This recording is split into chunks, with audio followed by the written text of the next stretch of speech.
Hello, guys, and welcome back to another episode of The Letter. Opening the episode with Marianne snores. You'll love to hear it. Last time we had had a bit more of a chill episode. Did a bad decision with Luke's character. My bad. And then we had some drunken dialogue with Ashton, learning more about this case, which is apparently about people disappearing, which is kind of surviving, surprising, since I thought it would be something closer. But he thinks Luke Wright has to do something with this group of people kidnapping people in the night, so it's interesting. How have I been doing? I've been doing good. I've been consuming so much more horror content. Maybe just because I've been planning ahead for October, which is like our bonus month. So I've been doing some more horror series, so we're definitely on a horror high right now, so it's excited to get back into this though. Some good old visual novel horror is always fun. And I think the fact that we stopped right during a sleeping scene it's a little risky because not good things happen in sleeping scenes a lot in this series. But yeah, let's start. Alright. Mumbling a sleepy thanks, I doze off on the spot, face pressed on the counter. Oh, well, we're still in the bar at least. Right.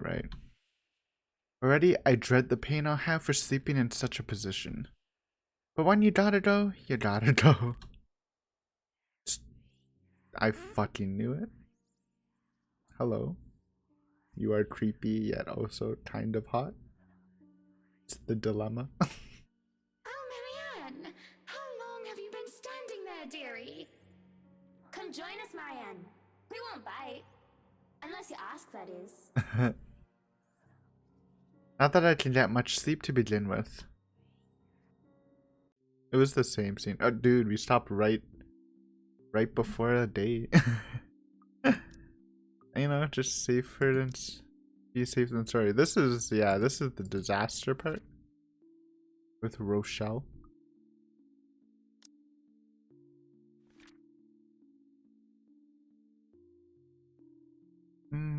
Okay.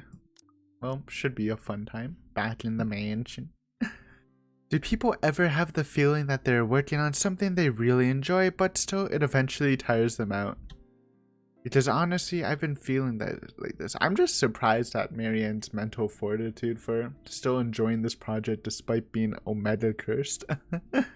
Obviously, she doesn't completely believe she's cursed, but still. You have certainly exceeded expectations, Marianne. Everything looks so marvelous, and in such a short time, too. So, moments like these made all the hard work worth it. I wonder if anything in the background changed. I can't see any changes, but to be fair, it's been a while since we've been in this room. I remember being in here with Isabella, but did I slip? No, I definitely said that. Definitely. Well, I can't take all the credit.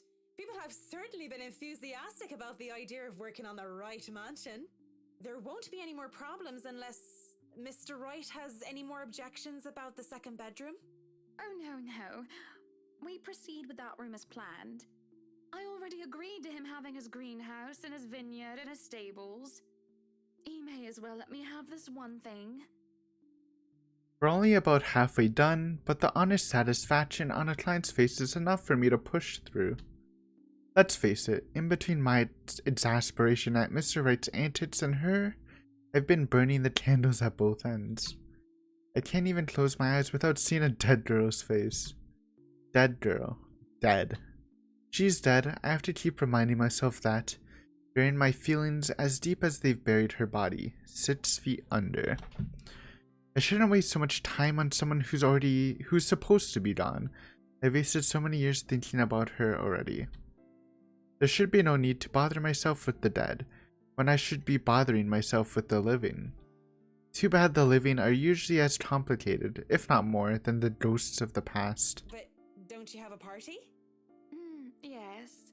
But Luke's just being a sweetie, you see. One way to put it. He was late to his own party, though. I think it might have been the other party actually, but I know Hana commented once that he likes being late to his own party, you know, catch some spotlight when he makes his grand entrance. That friend he's visiting, he's having marital problems and he's just trying to cheer him up. Ooh, oh no, it's not our boy, whose name I forgot, Rochelle's husband. That'd be a little weird. It's even more complicated when the living in question is a pair of rich and famous socialites way past their honeymoon phase. And I've somehow roped into being a relationship counselor. They've been married for a long time. Oh, how do they say it? A rough patch. I'm dumb. This is the scene where Anna is alluding to her own relationship, and then Marianne gives the advice that they should just divorce, or Rebecca gives the tough it out, and that, you know, I'm going on the tough it out route, but I guess you can see why, especially with how I've been handling things as Marianne, sadly, you know, not on purpose. I'm not trying to tank the Luke relationship, but could have handled it differently though. His wife has a drinking problem and can be very neglectful. The poor thing really does his best to be a good husband. Yeah, and she's swapping the roles. It's never enough for her. Sometimes I think it's the years. Maybe it's been so long that they've lost that romantic spark. What do you think?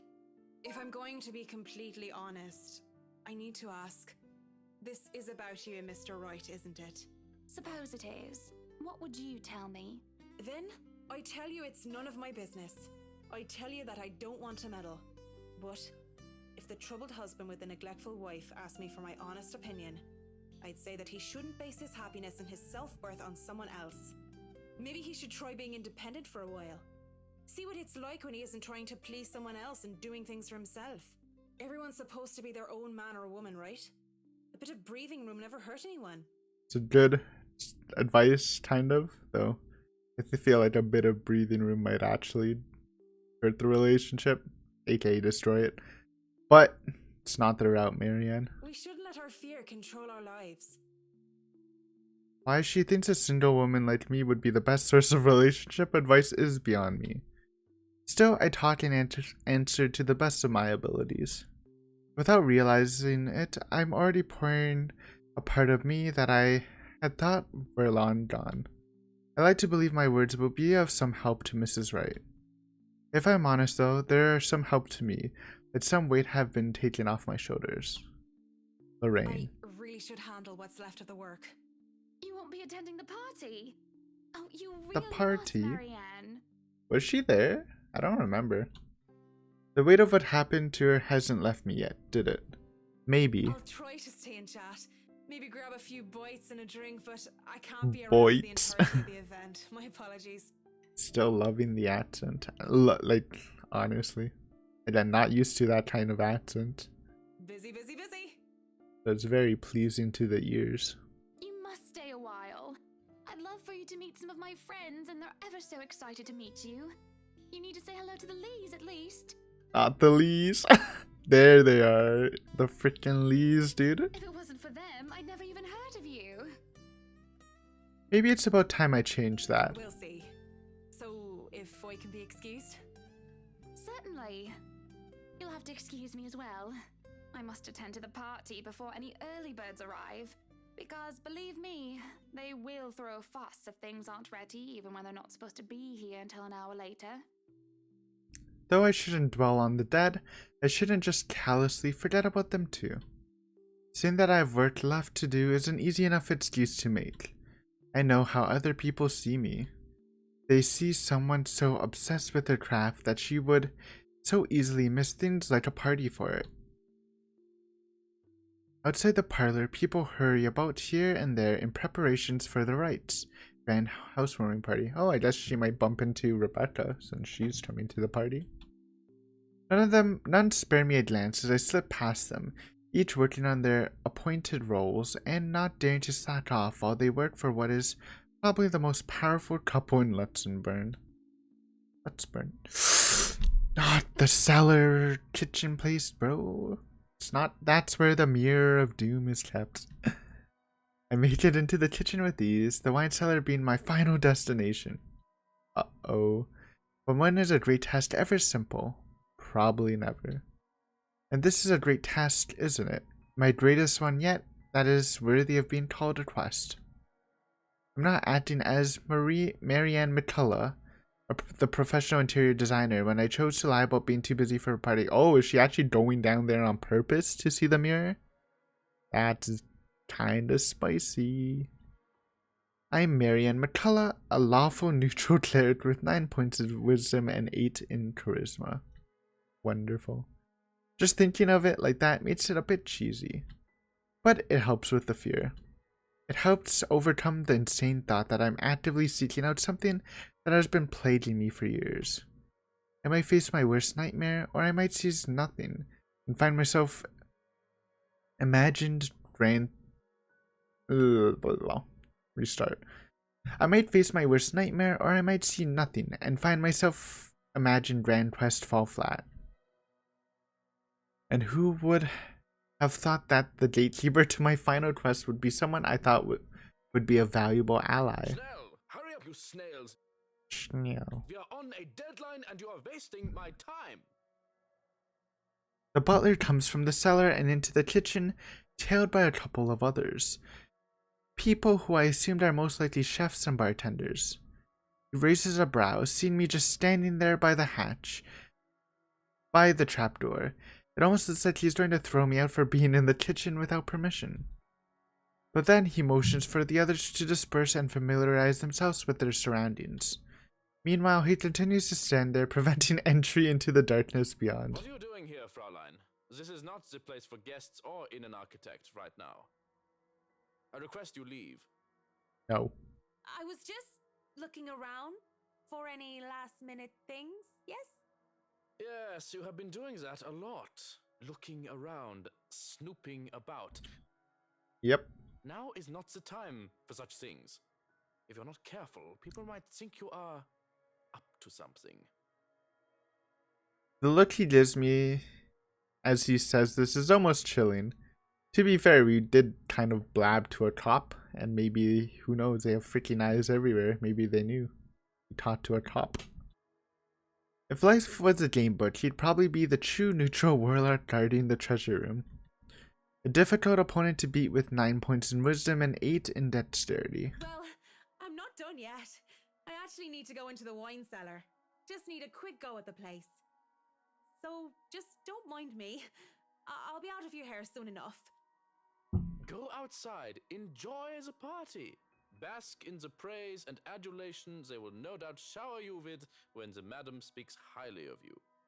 What you hiding, Johann? Surely you've had enough of this stuffy old kitchen by now. You do not want to cause trouble. Both the Bratwurst and Hannah want this to be perfect. It would be a disservice and disrespect to toe out of line and risk it being anything otherwise. And more importantly, I will be blamed for any failure that happens tonight. A good point. His intervention almost turns me away. Maybe this is a sign I'm not meant to seek Lorraine out. But... Please, it's really important. 15 minutes. No, 10 minutes. Any longer and I'll pull you out of there myself. Thank you. That's actually very helpful, having someone to come down for us, just in case we do get in trouble. The Bratwurst would be furious if he thinks anyone is touching his precious wine without his permission. I honestly thought when he said Bratwurst at first, I thought he just meant the meal, and you're doing it just the meal wants to be perfect along with Hannah, but obviously he's talking about Luke. I now remember he called him that. Whoops. Thank you. This seriously means a lot. He steps aside begrudgingly. At this point, it looks like there's no turning back. Ooh. Why is the mirror lined up like that, bro? How cursed this is. I'm moving my mic. We might have to quick time it up again. Fuck this, bro. Oh my god. This looks so cursed. How are the chefs just going into this place? They're using freaking torches. Are you kidding me? Are you kidding me? The cellar greets me ominously as I descend. The space feels smaller, with a lot more bottles lining the walls, compared to before, and knowing what might be waiting for me here makes things worse. The mirror had been moved from the study is my goal. I did not return to it after my initial discovery, but the thought of Lorraine. How much I want to see her again, even if it's just for one more time, keeps coming back to my mind. Here we go. As I walk through the cellar, I have to stop when I feel something crunch beneath my feet. Just bones. Whatever few bottles were left behind are now nothing but glass under my heels. That's definitely a safety hazard. Hopefully we don't fall. Perhaps dropped by one of the many chefs and bartenders the butler had escorted through here before, and made a downright mess with red slick pooling from remnants of a good drink.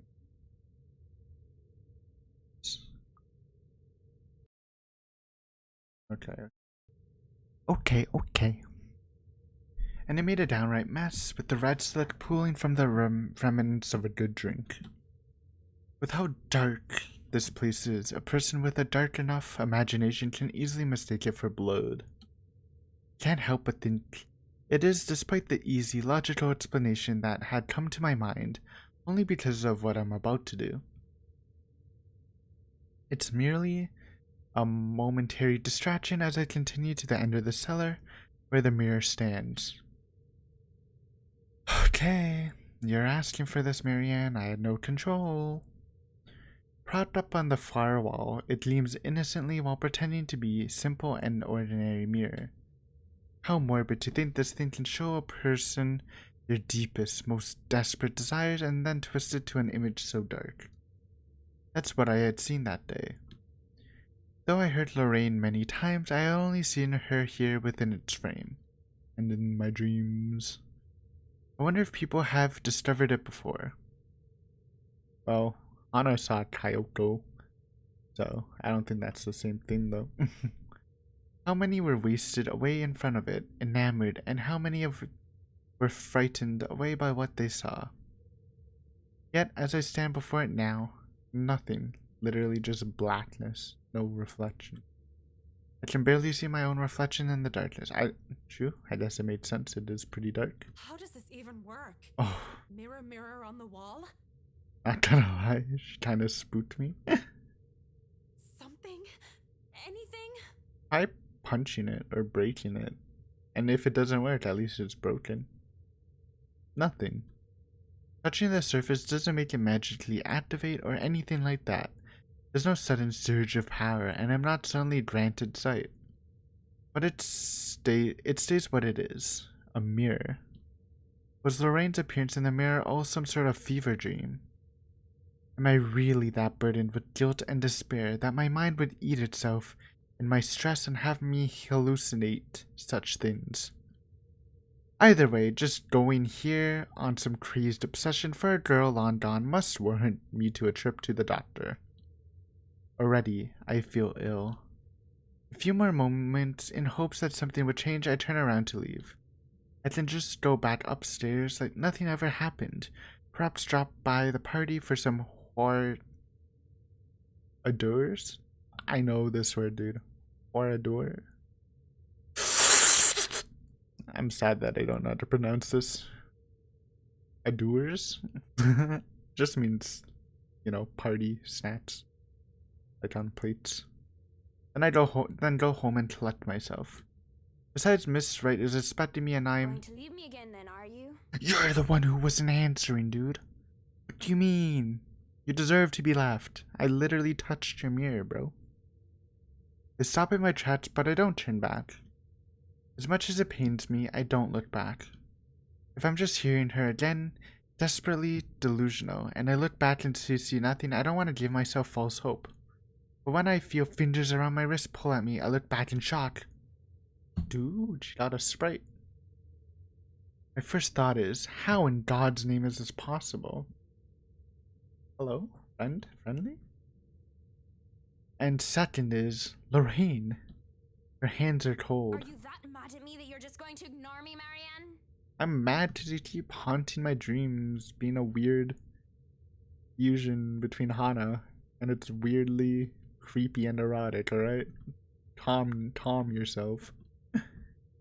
I don't know what to say, and I can only stare at her and wonder. She stands there in the mirror with only her arm extended outward for my sake. I look at her hand still holding my wrist, and when she sees me looking at it, she moves it so that our hands are intertwined, fingers weave together. Seeing her there and feeling her touch meant I'm not crazy, though however impossible and unexplainable this is all to me right now. It just takes my breath away. Pulling her out of here is tempting. I can imagine doing it so with ease. We can be together again, Lorraine and Marianne, like nothing ever happened. I feel it's kind of pissed though. But that would all be a great big lie, wouldn't it? What? Tack out your tongue? Don't just look at me like that. Say something. Oh, now she looks less pissed. So I'm sure in a second she may or may not turn into Kyoko. Even if this thing were some magic portal that could bring back the dead, that doesn't erase anything. Just looking at her, still a young teenager while I'm already a grown woman, it serves no other reason than to break the illusion that blinds me. I've seen her twice now, always behind the mirror. If this is real, if this isn't some delusion, then why could she only exist behind the glass? Yeah. You have no idea how happy I am to see you. Punch her. Punch her! It's been so long. You don't look happy. Yeah, 'cause it's freaking scary. I really am happy. But at the same time, I can't help but think about what happened to you. And what does that mean? What are you saying? She gives me this peculiar look. And before my eyes, she moves to step out of the mirror. In turn, I wrench my hand away from her and take a step back, almost as if I'm afraid. I don't know how this is possible. But whatever this is, it isn't real. May the power of Christ compel you? You can't be real. You're the one who went down here, Marianne. You reap what you sow, but I will own a quick time event for you, if needed. I'm right here, aren't I? What other proof do you need? No, I see you. I hear you. I feel you. But even with all that, you can't be real. You just can't. I saw your body. I helped bury you. You're dead. A deep hurt crosses her face, and it just breaks my heart in two, seeing her wear that expression. Burying me wasn't the only thing you did. Don't you dare lie. But I'm going to be the bigger woman, aren't I? Let bygones be bygones. I'll forgive you, as long as you stay with me, Marianne. Oh. That's why you came down here, right? To find me? I came to kill you again, you blasted ghost. That was the plan. I came down here looking for her for closure. But this isn't closure. This is something else entirely. I didn't think I would be forced to make such a choice. Do I leave or do I stay? Sorry, my goal is also, besides shipping people, is to keep everyone alive. And even though there's that one choice that seemed like a death flight but turned out to be good, I think I've done a pretty good job keeping people alive, so I need to move on. Closure, that's all I came for. Whatever this is, it might as well just be a devil's trick. And I might as well just make some use of it, right? I say nothing at first for fear of angering whatever phantom this is. I take Lorraine's hand and bring it to my lips, pressing a kiss to her knuckles. She takes it on as some sort of invitation to pull me along, to step back into the mirror until only her arm is extended again. I should have been more honest back then, both to you and myself. Dude, I hope she just kicks the mirror. It'd be an epic way to end this. I know it's too late. I'm sorry. But the thought of being with the dead did not agree with me, not one bit. I can't stay with you. Goodbye, my first love.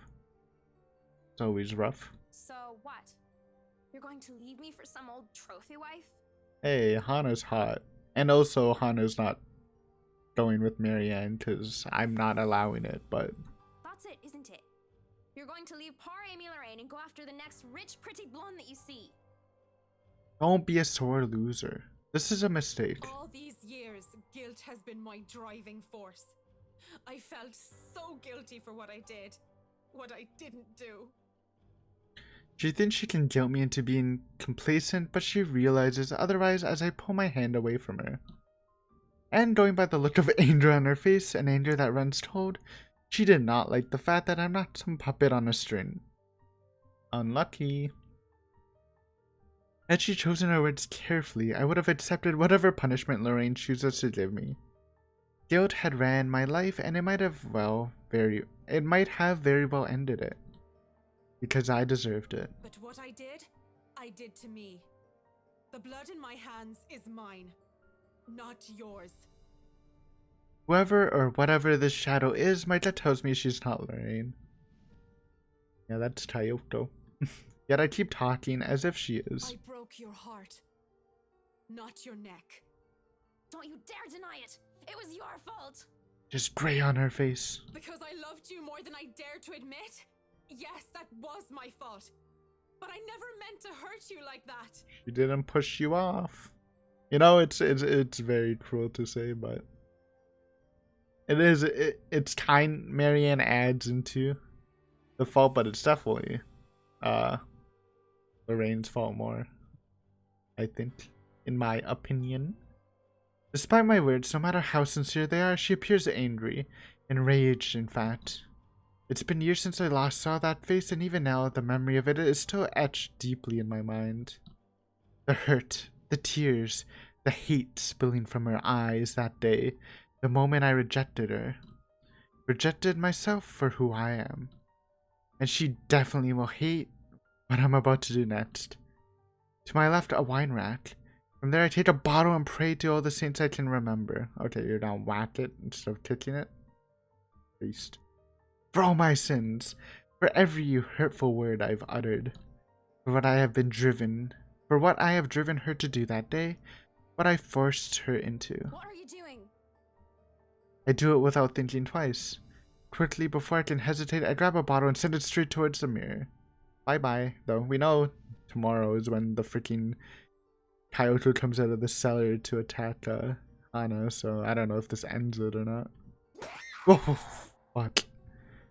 Okay, that that was a little scary noise. Haha. Shards of the Vado and the mirror sent flying everywhere as Lorraine screams echoes in the cellar. Bitter, searing, like every wounding accusation she hurled at me. They've never left me. I doubt they ever will. But with this, I can move away from them, from her, live my life as I should, free from the burden, her burden. Because the Lorraine I know, the real one, the only person I loved, will never want me carrying this to my death. As the screaming dies down, I can't help but mutter weakly. It's done. It's done. You did destroy the mirror. Oh, Lorraine. Forgive me, Lorraine. I take some time to compose myself, breathing in and out, stamping down on the tremor still racking my heart, straightening out my jacket and fixing my hair. Johan, come and get me. I feel like we're about to be ganked by Tayoto. All a weak attempt at returning myself to someone resembling my normal self. This would probably be easier to do with the mirror, but likely I won't be able to stand looking at one for a long time. Well now, I should probably go back up there. Ah, Ready to attend. I'm nervous. Socialites to do business with and food to eat. Mrs. Wright will be happy if I make some time for it anyway. Yeah, one last time, the shattered glass beneath my feet. I'm sorry, Lorraine. Yo, May you see God's light on the path. power of Christ compels you. Turning around to leave, and for good this time, the uneasy smile on my face falls as I see Lorraine whole and well. It didn't work. Come on, Mac. You really didn't think it would be that easy, did you? You get bonus points for trying. But you should know an 8 in charisma is not enough to turn undead. Oh my god, she's even nerdy. She advances towards me, back against the walls. Johan, save me! I can't even reach for another wine bottle without putting myself in her reach. Despite my earlier bravado, I didn't think she'll be able to exist at all without the mirror. He was just memeing with the mirror, dude. Can you blame me, though? It's not like I'm an expert on the supernatural. That's not. You shouldn't be. I threw a bottle at you. What? Out of the mirror? Did you think just moving on will erase what you did to me? You're nothing but a murderer, Marianne. A murderer! Stay back. You're not real. Leave me alone. Stop. I'm trying to move on with my life, so why won't you let me? Please, just get out of my head and leave me be. I try to find an exit when there's a click. The next thing I know, I'm falling back into darkness. What? Hidden dungeon? I follow my path and a door slams shut behind me. In a daze, I look around warily and find myself in another room entirely. Did we like go back in time or is this... Oops. It's freaking Johan's secret dungeon! Also, new journal just dropped. Hot off the press. Desperate to deal with her painful past, Marianne McCullough excused herself from attending the housewarming party to search for Amy Lorraine. Within the mansion, seeing her a ghost in the wine cellar, however, a realization hit her and she finally let go. Okay. On the other side of the wall, some sort of secret passage, perhaps an underground tunnel, that has me wary and frightened. It also proves that oddities in the mansion's floor plans are a lot more than just little discrepancies. I expect Lorraine to jump out from me from the darkness at any time. A breeze blowing through the tunnels has relived though, and the idea that there's a way to escape should that happen. I'm guessing the flames aren't actually lit, because you would probably point that out. Just there for aesthetics. That is way better than being trapped underground with only God knows what that was. A funny thought comes to mind as I start walking to where the exit might be. Are we going to see Tayoko's corpse in one of the cells? I think about how Miss Wright would be so disappointed if I didn't show up to the party. I imagine how furious Mr. Wright would be for breaking one of his wine bottles. Even Johan's reaction comes to mind, though I don't really know with that guy. One thing's for sure, though, is that I would be calling Cam and Haruna for a drink as soon as I get out of there. Bro, this sounds like she's about to die. Please stop raising death flags.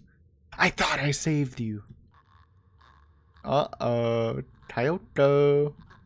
We haven't seen her really much in Marianne's route, so it's nice you're back. So I will miss Lorraine.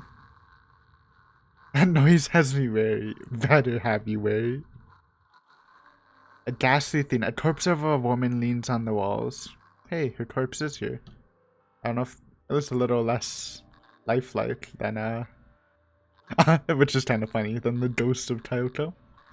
Her arms and limbs, almost every inch of her lithe body, is peppered with wounds and rotting flesh. And it's then that the putrid smell of blood and gore hits me, making it so that I don't even question how I missed it in the first place. How long has this been here? Dude.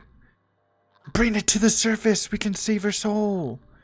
Marianne can break the curse! Oh no. Oh, that smell. Oh, you're a nasty one, aren't you? Why are you talking to a corpse, bro? It flinches, the thing twitches. That's the smile you know and love. Looking good. And as soon as it opens his eyes and looks at me with a smile, there's nothing on my mind but horror. I break into a run. I have my fingers on the keyboard. Just say the word. I try to keep running, but no matter how much my legs and feet scream at me to stop, I keep going, even when I look back and see nothing of her anymore because I can still hear her. The scampering of her feet, the words she tries to form with her bloodied mouth, and the painful sounds of bones grinding against each other as she moves closer and closer to me. How long are these damn tunnels? I'm guessing Marianne doesn't actually escape or something, because you'd think she would tell the Wrights the next day after, but that doesn't happen. There's a split second where I know that thing is right behind me, a strange sensation creeping over my limbs when her presence looms over me. Then suddenly, I can't do anything before I'm yanked by the hair and pulled back. Still, I struggle up until I'm thrown to the side like some raid doll. She's a strong zombie. I hit the ground on my side, and the musty smell of old hay that reaches me is my only indication that I'm still alive. Please don't hurt me. I'm friendly. No, no, no, no, no. Scary CG. My body hurts and I keep my eyes shut tight, afraid of what might happen next. What's wrong, Marianne? Are you really afraid of little old me? Don't take the bait, Kyoto. I knew it was you the whole time. Oh. There's only dread seeing how she followed me even here. She looms over me, bats me further into the cell that I was thrown in. Please. It's so cold. I don't want to be alone, Marianne. Why won't you stay with me? Why would you leave me? Why? 'Cause you're scary. What are you? Oh no. Also a video camera? Kyoto's looking kind of derpy. What the heck is that face, dude? Also, CG tech? Come on. A nice tech. Lorraine turns and shifts into that thing from before. And with the same gruesome grin, it hits a step forward towards the cell. Towards me. I barely scramble to my knees when the door to the cell slams shut and it just stands there staring. Shouts for help ring out in the tunnels. But none of them are coming from me. I'm more paralyzed and shocked by what is happening. My throat tightens at being fooled by the image of Lorraine and the thought of being trapped down here. So then, where? What the? Carl, what are you doing? They have the letter. Oh wait, are they making the letter? What the? Yeah, I think they are. Yeah, but are you guys sure this is a good idea? We're breaking and entering here. Don't worry, the owners of this place haven't been here in a long time. Look at this thing, though. It has writing in blood like Nope. some cheesy 80s horror prop. Wait, I have an idea. So, well, let's continue. Oh man, that's genius. What kind of butthead would even take this thing seriously? Maybe we can Girly. throw in backpack. That's Juarez kid would panic. Uh-oh. This is your fault. Don't mess with Kyoto. He's very sensitive. What? Spit it out.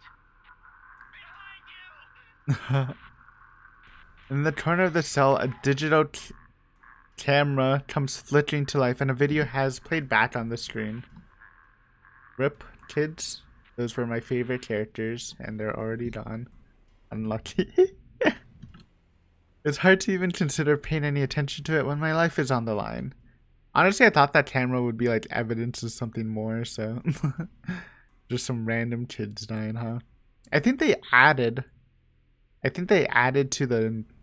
Dude, wouldn't that be crazy if they added the show me like 10 people, show this to 10 people or you will be cursed? And in reality, that's what, I mean, she showed it to like, or it wasn't 10 people, it was like 7 or whatever.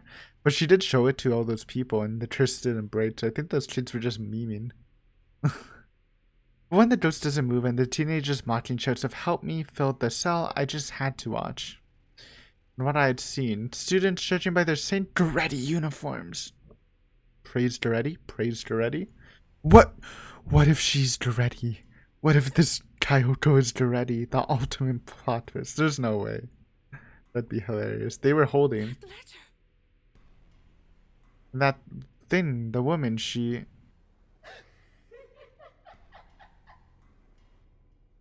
What?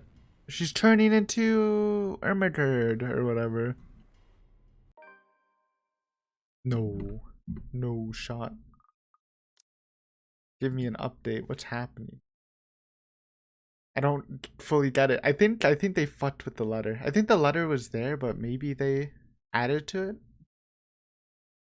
which would just attracted people to the curse. Yeah, maybe the letter wasn't there at all, and they just made up the whole thing up. But it looked like, yeah, I guess. What the heck? Good one, dumb students. You're killing more people. Thank you.